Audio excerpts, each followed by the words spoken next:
Kia ora, I'm Mary Jo, Kiwi Bank economist. So the hot topic in financial markets has been the so-called reflation trade.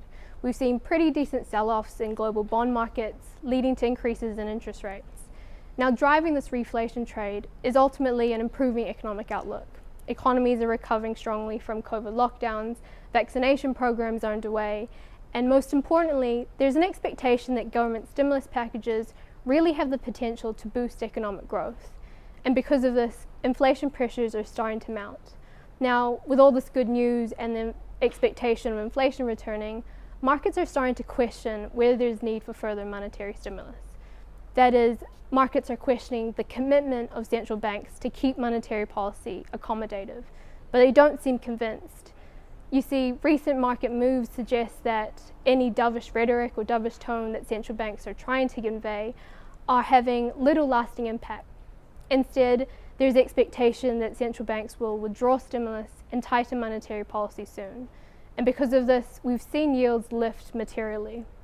For example, the yield on a US 10-year Treasury bond, which is a global benchmark rate, has risen 50 basis points, a massive 50 basis points, in the last 2 weeks. In New Zealand, our rate market has been caught up in this global bond sell-off. You see, the long end of our rate curve is influenced by the global forces. So you've seen this part of the curve steepen. The 10-year yield on the 10-year Kiwi Govie bond has also lifted and breached a 2% level. And that's a level not seen since around May 2019. The short end of the curve has also lifted materially. You see, the short end is typically anchored by the official cash rate. But with strong local economic data, the fact that our vaccination program is also underway, and that the housing market is still in a tear, there's market expectation that the next move in the OCR will be a hike, and it's been priced in for early next year. Now, there was an expectation that the OCR track would make a comeback in the Reserve Bank's latest policy update as a way for the bank to temper market chatter around rate hikes, but that didn't happen. And markets interpreted this lack of explicit forward guidance as the bank not pushing back against current market pricing.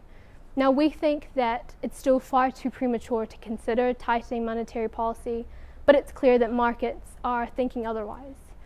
Now, seeing a steepening in the rate curve is not necessarily a bad thing. Again, it signals that the outlook for the economy, for global and local, is improving. And it's still, a 10-year Govie bond is still cheaper than ever. But what we fear is if financial markets are jumping the gun, if they're moving too fast, too soon, and pricing in too much.